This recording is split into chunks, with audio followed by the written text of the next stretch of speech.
Admiral Christopher Lane looked out the large window of Earth Defense Command. The morning had started like any other.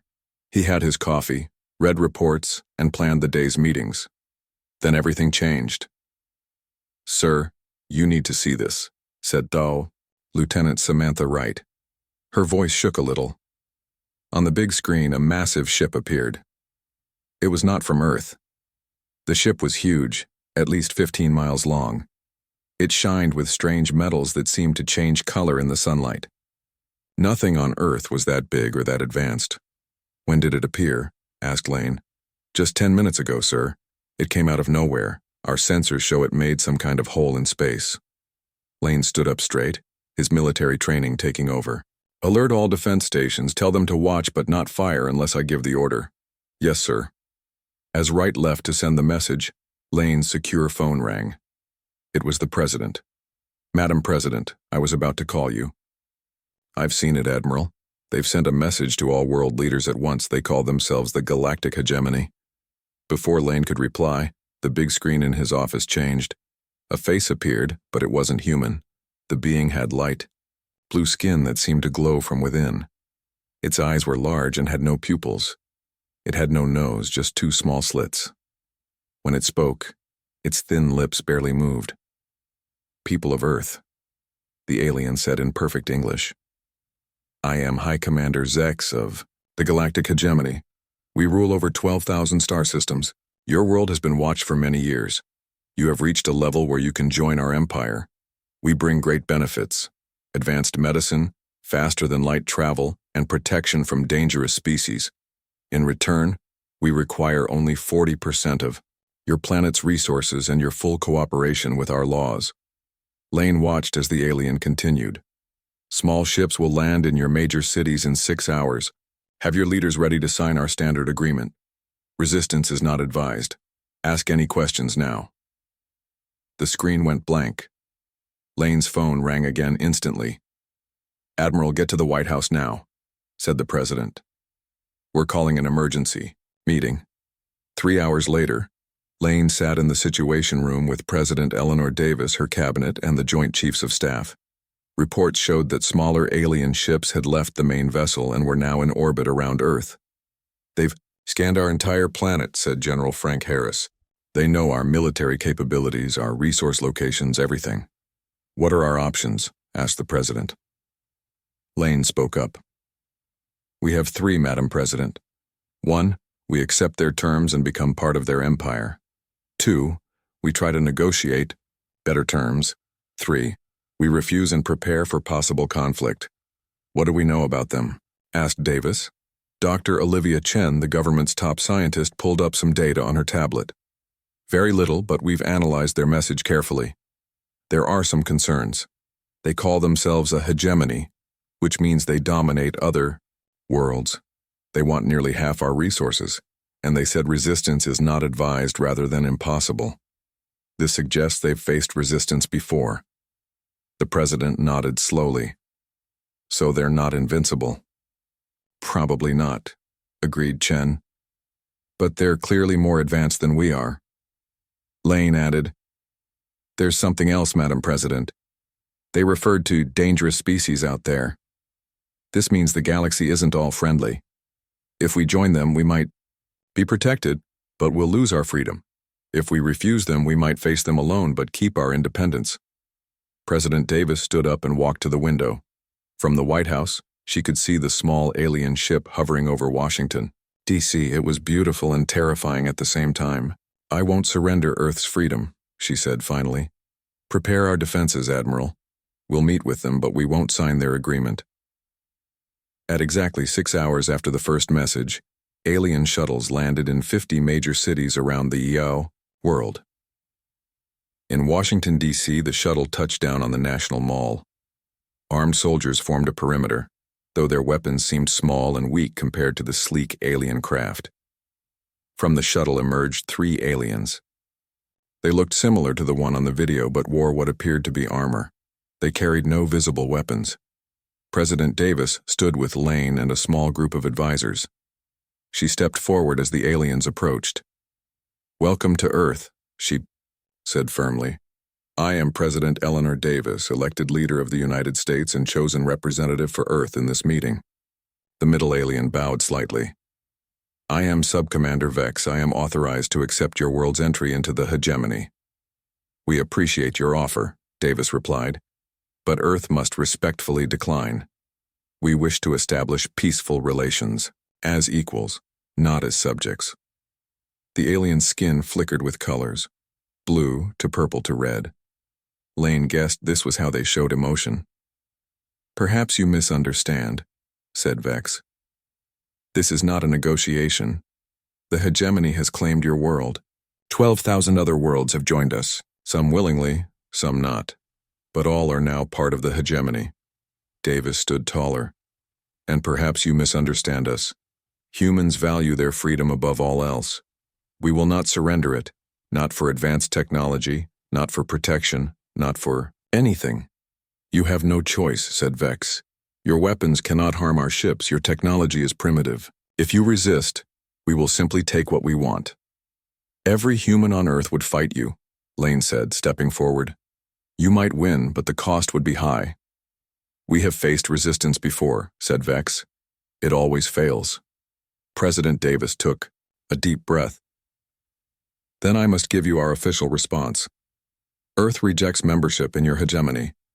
Your forces are not welcome here. You have 24 hours to leave our solar system. The alien's skin turned deep red. You make a grave mistake. No, said Davis firmly. You made the mistake when you threatened our world.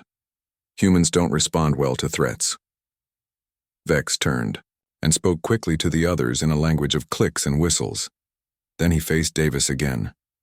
High Commander Zex will speak with all Earth's population in 1 hour. You have until then to reconsider. The aliens returned to their shuttle and took off. As it rose into the sky, Lane looked at President Davis.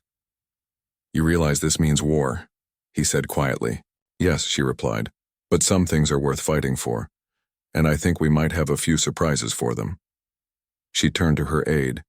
Get me Dr. Alan Foster from the Special Projects Division. It's time to show what humans can really do. As they walked back to the waiting cars, Lane noticed something in the sky. More alien ships were coming down. The first battle for Earth was about to begin. 3 months passed since the aliens left Earth's orbit. Life tried to return to normal, but everything had changed. Humans now knew they were not alone in the universe, and they knew that a powerful enemy might return. Admiral Lane stood in the new Global Defense Center near Geneva. Around him, screens showed Earth's growing defense network. Engineers and soldiers from all nations worked together, setting aside old conflicts in the face of a greater threat. Admiral, you should see this, said Lieutenant Wright, pointing to one of the screens. Lane walked over. The long-range sensors, improved with technology from the captured alien ships, showed movement at the edge of the solar system. How many? He asked quietly. At least 30 ships, replied Wright. Much bigger than the ones we faced before. Lane nodded. They kept their promise. They came back. He pressed a button on his comm device. Madam President, they're here. The hegemony has returned. President Davis's voice came through clearly. How long do we have? At their current speed, about 18 hours before they reach Earth orbit. Implement Defense Plan Alpha, ordered Davis. I'll address the world. In 1 hour. Lane turned to his staff. You heard the President. Full alert. Deploy all defense platforms, launch the new satellites, and get me Captain Reeves on the Defiant. Around the world, military bases buzzed with activity. The quantum disruptors, now smaller and more powerful, were activated. New shield generators covered most major cities, and in secret bases, Earth's new fleet prepared for battle.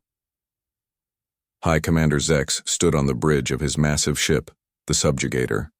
His skin glowed bright red with anger. Status report, he demanded. The human planet has improved its defenses, replied his second-in-command.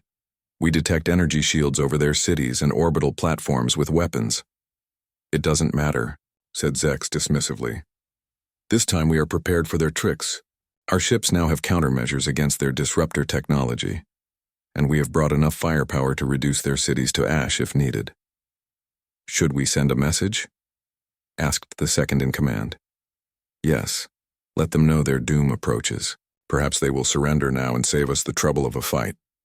President Davis stood in the Oval Office facing the cameras that broadcast her message worldwide. My fellow citizens of Earth, she began. 3 months ago, we faced a threat from beyond our world and stood firm. Today, that threat has returned. The Galactic hegemony has sent a larger fleet to our solar system. They will reach Earth tomorrow. She paused, letting her words sink in. But we are ready. In the time since their first visit, nations have worked together like never before. We have built defenses. We have created new weapons. We have prepared. She stood taller, her voice strong. I want to be clear.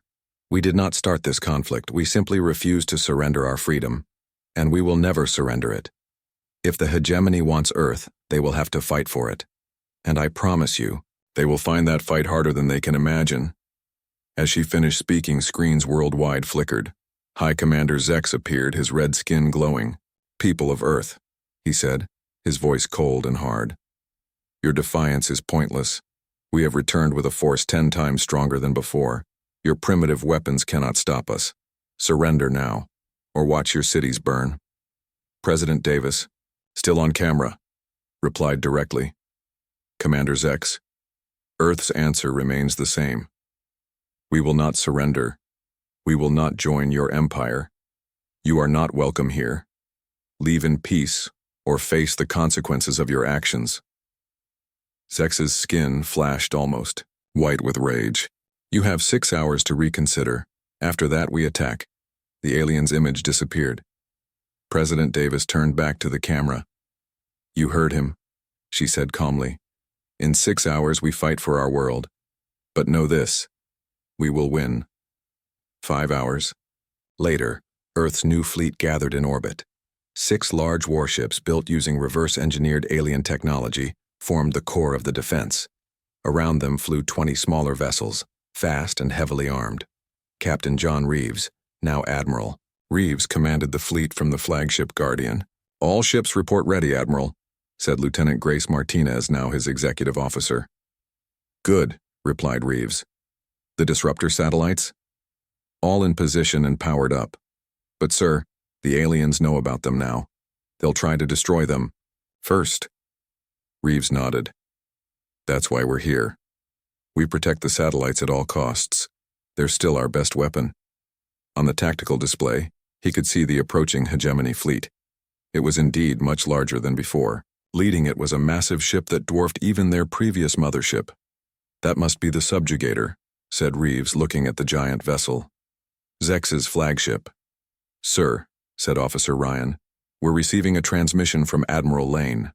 Lane's face appeared on the screen. Admiral Reeves, Dr. Foster has some information you need to hear. Dr. Foster appeared next to Lane. He looked tired but excited. We've analyzed the data from the approaching fleet, he said quickly. They've modified their quantum fields to resist our disruptors. But there's a weakness. Their countermeasures create fluctuations in their field harmonics. If we can hit them with a focused energy pulse at exactly the right frequency, it will create a cascade failure. Can our weapons generate such a pulse? Asked Reeves. Yes, but it has to be perfectly timed and focused. I'm sending you the specifications now. Thank you, Doctor. Reeves turned to his weapons officer. Modify our quantum torpedoes according to Dr. Foster's specifications. Priority target is the subjugator. Yes, sir. Reeves looked back at the tactical display. The hegemony fleet was getting closer. All ships prepare for battle. This is what we've trained for. Today we fight not just for Earth, but for our right to determine our own future. The battle began suddenly. The hegemony ships accelerated, closing the distance. To Earth faster than expected. They fired first, energy beams lancing out toward the disruptor satellites. Intercept those shots, ordered Reeves. Earth's ships moved quickly, positioning themselves to block the attack. The Guardian took a direct hit, its shields flaring brightly. Shields, at 70%, reported Ryan. They're stronger than we expected. Return fire, ordered Reeves. All ships engage targets. Earth's fleet fought bravely, but they were outnumbered. Two of the smaller ships were hit badly and had to retreat. One of the disruptor satellites was destroyed. In the Global Defense Center, Admiral Lane watched the battle with growing concern. "We're losing," he said quietly to President Davis, who had joined him in the command center. "Not yet," she replied. "What about Dr. Foster's new pulse weapon?" "They're trying to get close enough to use it, but the alien fleet is keeping them at a distance." Davis thought for a moment. "What if we gave them something else to worry about?" She turned to a communications officer. "Get me a direct line to Commander Zex. Make sure it's a video connection that he can't trace." Moments later, Zex's face appeared on a screen. "Have you come to surrender?" he asked smugly. "No," replied Davis calmly. "I've come to warn you. Look behind you." Zex's skin rippled with confusion. "What trick is this?" "No trick. Just some friends we made while you were away." In space, the battle paused as new ships appeared. They were neither human nor hegemony vessels. They were sleek, with designs unlike anything seen before. And there were many of them. "What is happening?" demanded Zex from his bridge. "Where did these ships come from?" His officers had no answers. On the Guardian, Admiral Reeves was just as surprised. Then his communications officer spoke up. "Sir, we're receiving a transmission from the lead ship of the new fleet." A face appeared on screen. The being looked somewhat like the hegemony aliens, but with darker skin and gentler features. "I am Captain Lyra of the Free Worlds Alliance," she said in perfect English. "Earth reached out to us 3 months ago. We are here to help." Reeves smiled. "Captain Lyra, your timing is excellent. We're trying to get close enough to the hegemony flagship to hit it with a special weapon, but they're keeping us at bay." "We can help with that," replied Lyra. "Watch." The new ships moved with incredible speed, attacking the hegemony fleet from behind. Caught between two forces, the hegemony ships had to split their attention. "Now's our chance," said Reeves. "All ships push forward. Target the subjugator." Earth's fleet surged forward, firing continuously. The Guardian took more hits, its shields weakening, but kept moving. "We're in range," reported Ryan. "Fire the pulse weapon," ordered Reeves. From the Guardian, a different kind of weapon fired. It wasn't a beam or a torpedo. It was a wave of energy that spread out and seemed to pass through the subjugator's shields without affecting them. For a moment, nothing happened. Then the giant ship's shields began to flicker. Energy arced across its hull. Its weapons went silent. "It worked," shouted Ryan. "All ships target the subjugator's engines," ordered Reeves. "Disable it, don't destroy it." Earth ships fired together, hitting the now defenseless hegemony flagship. Its engines died. It began to drift. Seeing their flagship disabled, the other hegemony ships started to retreat. The Free Worlds Alliance ships pursued, disabling several more. Admiral Reeves opened a channel to the subjugator. "Hi, Commander Zex, your ship is disabled. Your fleet is retreating. Surrender now." Zex's face appeared on screen, his skin pale, with shock and rage. "What have you done? How did you contact the Free Worlds? They are our enemies." 1 month after the battle, Earth was still celebrating its victory.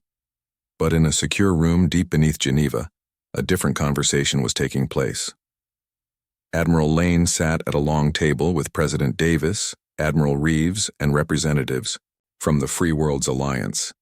Captain Lyra was there, along with 2 others of her species, and a being that looked completely different, tall and thin with 4 arms and skin that seemed to shimmer like metal. "Let me be sure I understand," said President Davis, looking at the data displayed on the table's surface. "The hegemony only controls about 200 star systems, not 12,000 as they claimed." "That is correct," said Lyra. Her voice had a musical quality that human translators couldn't quite capture. "They have been using fear and deception for centuries. They find worlds that are just developing space travel, claim to be much more powerful than they are, and demand submission." The 4-armed being, who had introduced himself as Ambassador Zorn of the Volans, spoke next. His voice was deeper, with odd clicking sounds between words. The hegemony grows stronger with each world they conquer, he said. They take resources, technology, even people. Some worlds resist, some are destroyed, most submit out of fear. But not all, said Admiral Reeves. Your peoples fought back. Lyra nodded. Yes. The Free Worlds Alliance formed 50 of your years ago, when 3 systems realized they could resist together. We now have 27 member worlds. And yet you've been fighting defensively all this time, noted Lane. Why not take the fight to the hegemony directly? We lacked certain advantages, said Zorn. Until now. He gestured to the third alien visitor, a scientist named Tella. She tapped commands on a device on her wrist and new images appeared on the table. Your quantum disruptor technology is remarkable, she said. We have similar devices but much less effective. Combined with your pulse weapon, we now have the means to neutralize their greatest strength. President Davis considered this information. So if I understand correctly, you want Earth to join your alliance and help you fight the hegemony? Yes, said Lyra simply. Together, we can free hundreds of worlds from their control. Davis looked at Lane and Reeves. What do you think? Lane spoke first. From a security standpoint, it makes sense. The hegemony will keep coming after us. Better to take the fight to them, with allies. I agree, said Reeves. And there's something else to consider. He turned to Lyra. You mentioned that some worlds are destroyed when they resist. What exactly does that mean? Lyra's face darkened. The hegemony has weapons that can render a planet uninhabitable. They rarely use them. Destroyed worlds provide no resources. But they have done so 8 times in recorded history. A heavy silence fell over the room. Then we really have no choice, said Davis finally. If they come back with those weapons, even our improved defenses might not be enough. There is always a choice, said Zorn. But yes, Alliance offers the best chance for all our peoples. Davis nodded. Very well. I'll need to consult with Earth's other leaders, but I believe we will join your alliance. Now let's talk about strategy. 2 weeks later, Admiral Lane sat in his office, reviewing reports on Earth's growing space fleet. Thanks to the alliance with the Free Worlds, human engineers now had access to advanced alien technology. Ships that would have taken years to build could now be completed in months. His door chimed. Enter, he called. Dr. Olivia Chen walked in, carrying a tablet. Admiral, I have the results from our interrogation of High Commander Zex. Lane gestured to a chair. What did you learn? Chen sat down, looking troubled. It's worse than we thought. The hegemony is in decline. They've been losing control of their outer systems for decades. That's why they were so aggressive with us. They're desperate for new resources. A wounded animal is often the most dangerous, noted Lane. Exactly. And there's more. We've analyzed their communication logs. Zex wasn't acting on his own authority when he came here. He was under direct orders from the Hegemony Council. They specifically target 6 months after Earth joined the Free Worlds Alliance. The war against the hegemony had changed dramatically. What had once been a defensive struggle was now an organized campaign to free worlds from imperial control. On the bridge of the Earth, Warship Liberator Admiral John Reeves watched as a small fleet of Alliance ships surrounded a hegemony outpost. The planet below, called Vental by its natives, had been under hegemony control for nearly a century. Status report, said Reeves. To his crew, Lieutenant Nicole Adams, his tactical officer, responded quickly. Alliance ships are in position, Admiral. The quantum disruptors are ready. The hegemony garrison has 3 warships in orbit. Any response to our message? No, sir. They're maintaining radio silence. Reeves nodded. He had expected as much. The hegemony rarely surrendered without a fight. Very well. Tell Captain Lyra we're ready to proceed with the operation. On the main screen, Lyra's face appeared. In the months since they had first met, Reeves had come to respect the alien commander greatly. She was both a skilled tactician and a compassionate leader. Admiral Reeves, my ships are in position. We will activate the disruptors on your mark. Proceed, Captain. Let's free another world today. Lyra nodded, and the screen returned to the view of Vental. Around the planet, Alliance ships activated their quantum disruptors, smaller, more powerful versions of the technology Earth had first used to defeat Zex's fleet. The effect was immediate. The hegemony ships went dark, their systems shut down by the disruptors. Without their shields and weapons, they posed no threat. Hegemony vessels neutralized, reported Adams. No casualties on either side. Good, said Reeves. Launch the landing, parties, and open a channel to the hegemony garrison. A hegemony officer appeared on screen, his skin pale with shock. This is Admiral John Reeves of the Free Worlds Alliance. Your ships have been disabled. We have ground forces landing now. Surrender peacefully and no one needs to be hurt. The officer hesitated, clearly conflicted. Then his skin darkened to a deep blue, the color Reeves had come to recognize as resignation. We surrender, he said simply. Reeves allowed himself a small smile. Another world freed without a single death. It was becoming a pattern, one he was proud to be part of. In the Alliance Council chambers on Lyria, Admiral Lane sat beside President Davis as representatives from 32 worlds discussed strategy.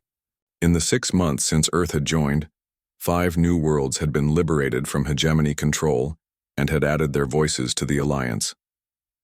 Elder Torin, the Lyrian leader, stood at the center of the circular chamber. The campaign progresses better than we dared hope, he said. In 6 months, we have freed 5 worlds and established contact with resistance movements on 7 more. A Volan representative spoke next. Much of our success comes from Earth's quantum disruptor technology.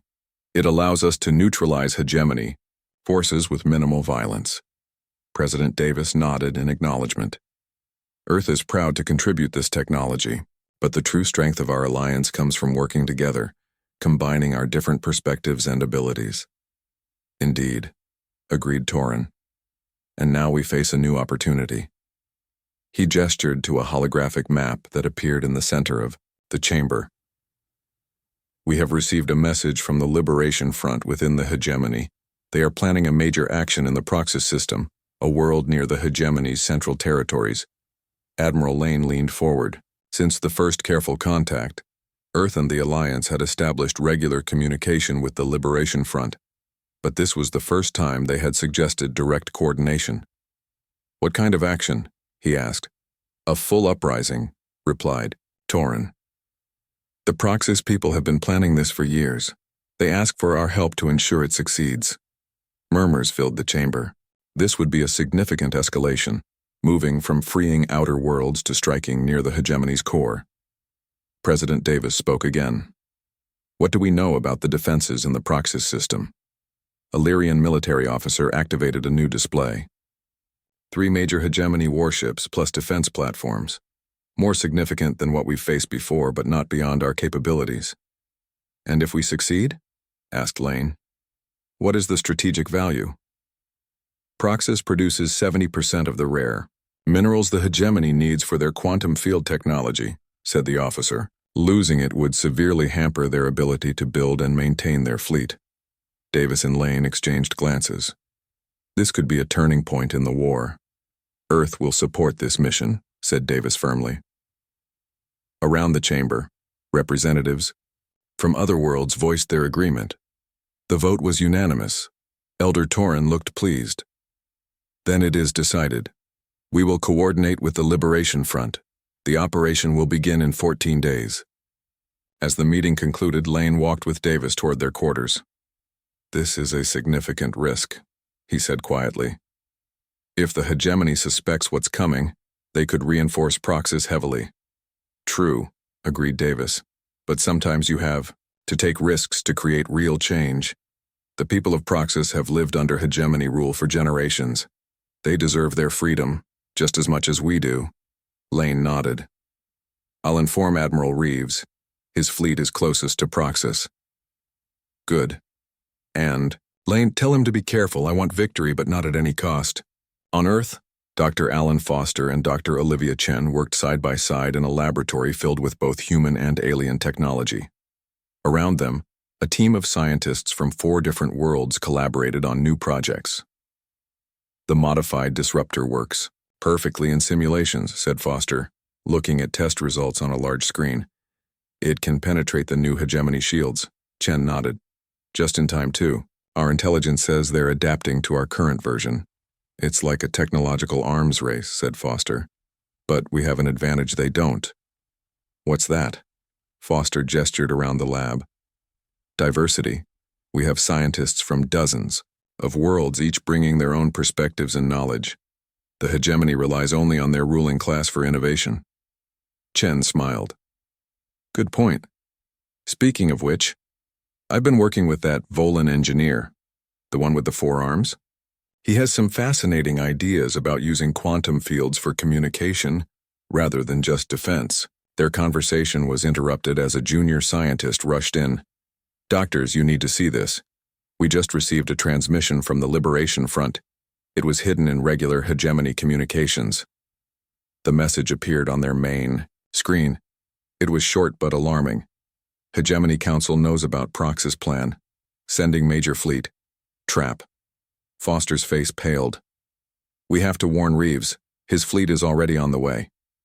The operation starts tomorrow, said Chen, checking the time. Can we get a message to them in time? Not through normal channels. The hegemony will be watching those. Foster thought for a moment. But maybe. Do we still have that captured hegemony scout ship? Chen nodded. Yes, in the testing facility. It's fully operational, but we've never tried a long-distance fold jump with it. We don't have a choice, said Foster grimly. I need a pilot. Hours later, Lieutenant Grace Martinez sat in the pilot seat of the hegemony scout ship. It felt strange. The controls were designed for alien hands with 6 fingers, and the displays showed information in the hegemony language. Are you sure about this, Doctor? She asked Foster, who sat beside her working on a portable computer. No, he admitted, but we have to warn them. The Liberation Front has never been wrong before. Martinez nodded. She had volunteered for this mission knowing the risks. If they were caught in a hegemony scout ship, they would be treated as spies, or worse. The fold drive is ready, she said. I've set the coordinates for a point just outside the Proxys system. With luck, we can get in, send the warning, and get out before anyone notices us. Good, said Foster. Let's go. Martinez activated the fold drive. The stars stretched and disappeared as the ship entered fold space. When they emerged, the situation was worse than they had feared. A massive hegemony fleet was gathered near Proxys. At least 20 large warships, far more than intelligence had indicated. And worse, the Alliance fleet was already engaged in battle. They're early, said Foster, watching in horror as energy beams lanced between the ships. The hegemony must have forced their hand. Martinez scanned the tactical situation quickly. The Alliance ships are surrounded. Their disruptors don't seem to be working. The hegemony must have new shielding. She spotted the Liberator in the center of the formation, taking heavy fire as it tried to protect smaller vessels. We need to get closer to send a tight beam message, she said. They need to know about the modified disruptor. Foster looked worried. If we get closer, the hegemony will detect us.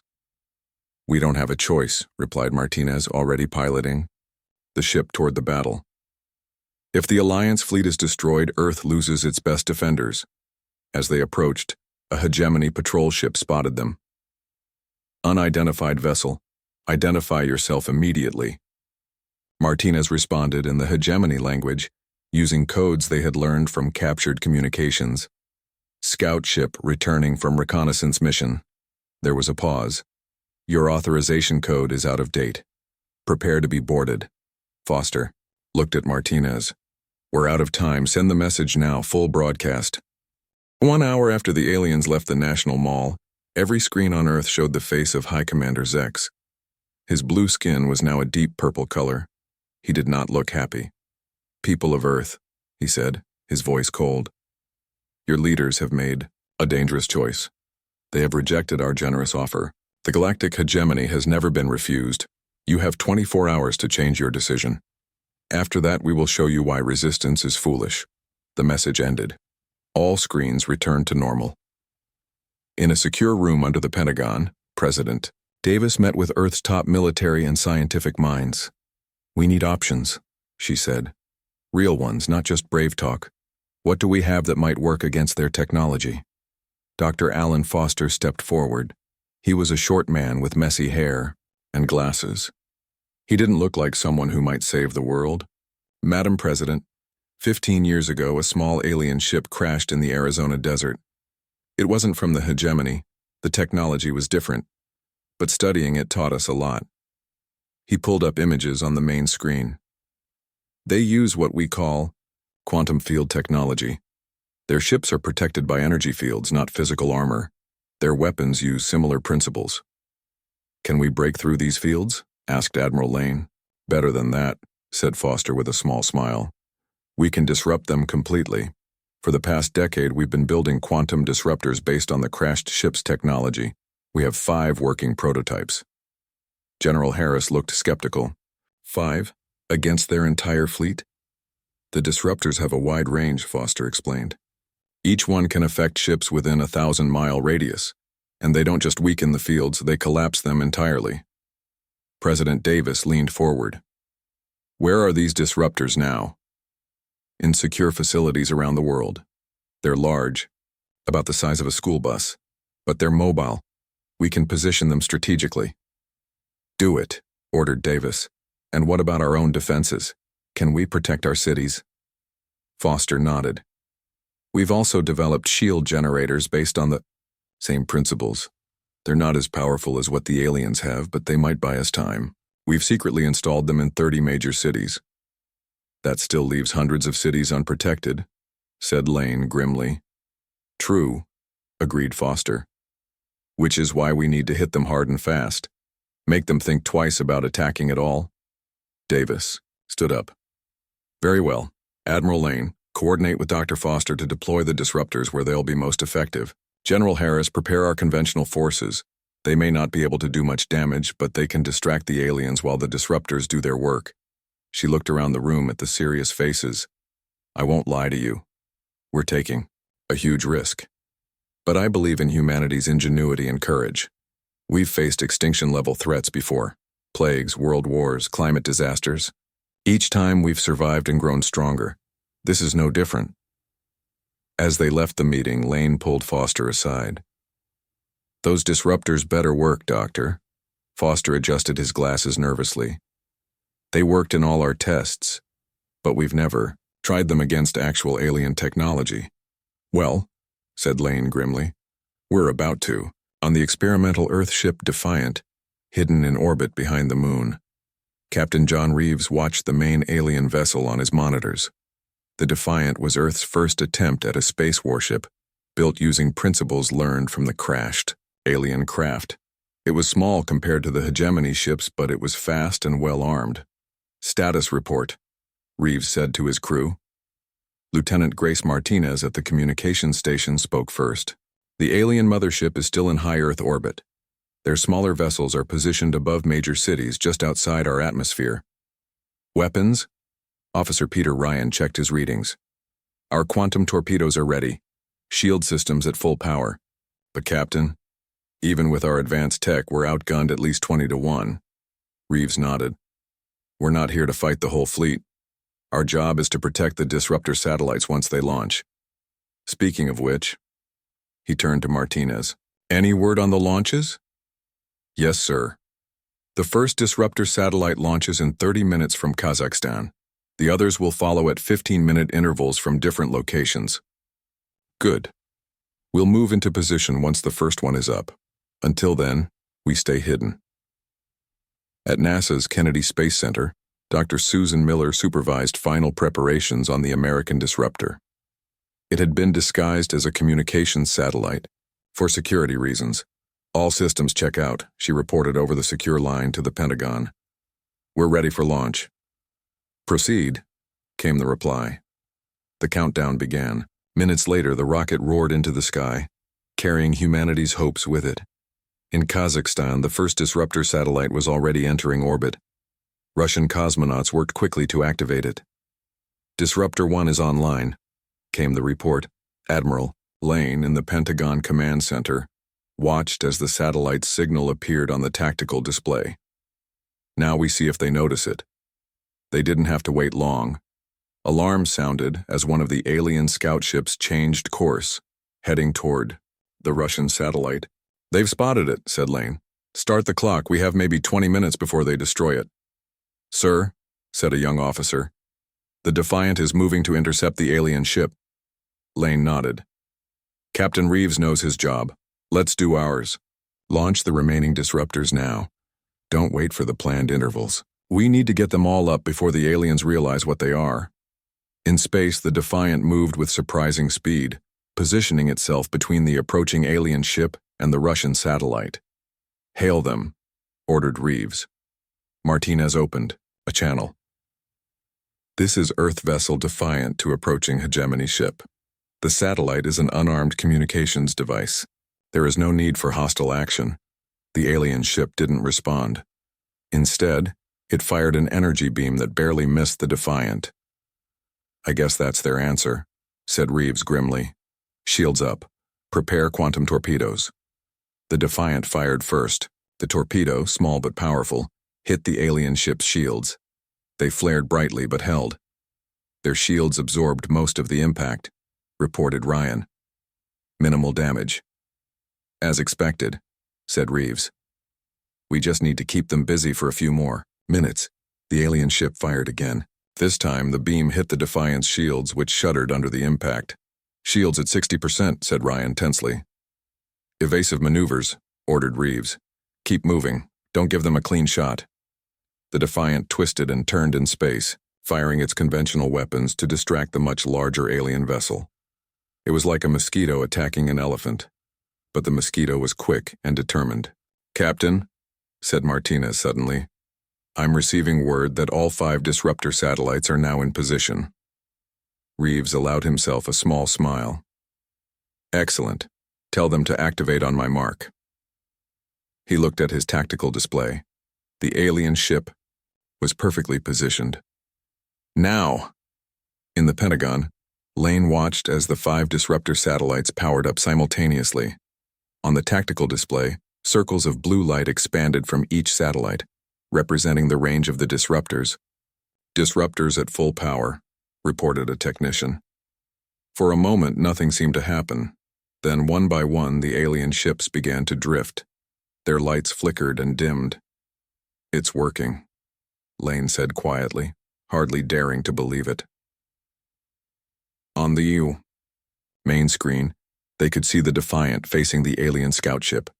The alien vessel was now dark, drifting helplessly. "The Defiant reports that the alien ship's systems have shut down completely," said an officer. "The same is happening with alien vessels around the globe." Lane turned to the president, who had joined them in the command center. "The disruptors worked. The aliens are defenseless." President Davis nodded, her expression serious. "Good. Now hail their commander. Tell him we want to talk." High Commander Zex's face appeared on screens worldwide again. This time, his skin was pale blue, almost white. "What have you done?" he demanded. "How is this possible?" President Davis stood alone in the Oval Office, facing the camera that fed her image to the alien commander. "We've neutralized your ships," she said calmly. "You'll find that they're now powerless. We could destroy them all, but that's not our way. Instead, I offer you a choice. Leave our solar system immediately and never return, or face the consequences." Zex's skin rippled with colors. "This is impossible. Your species is primitive. You should not have this technology." "We're full of surprises," said Davis. "Now make your choice." For a long moment, Zex was silent. Then he spoke, his voice hard. "We will withdraw for now. But know this. The hegemony does not forgive. We will return, and with a force you cannot resist." Davis smiled slightly.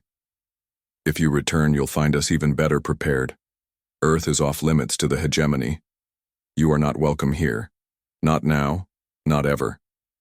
The screen went dark. In the Pentagon, Command Center, cheers erupted. Admiral Lane allowed himself a moment of celebration before turning serious again. "We've won the battle," he said to no one in particular. "But the war has just begun.